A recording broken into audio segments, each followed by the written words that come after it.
Ayan, nakapagsangkutsa na po tayo ng ating karne. Nagmantika na po, kaya tipid na po tayo sa mantika. Lalagay na po natin sa sibuyas. Pag sa pakbet po, hindi po ako naglalagay ng bawang.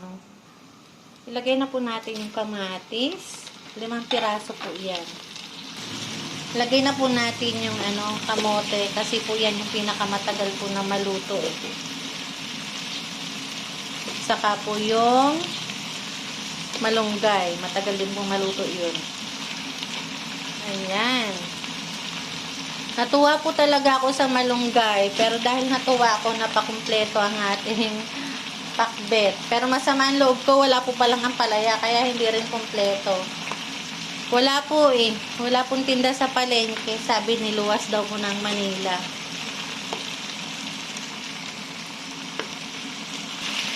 Ayan, nasangkot siya na po. Lagay na po natin ang talong.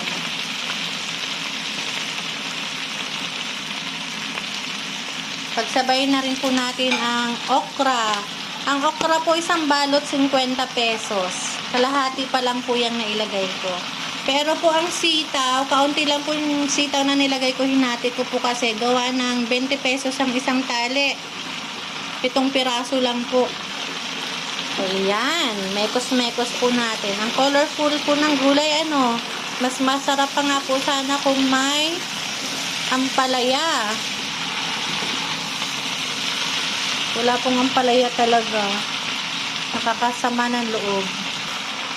Lagay na rin po natin ang sigarilyas. Isa po sa paborito kong gulay ay ang sigarilyas.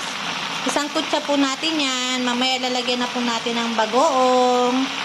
That's it. Thank you for watching.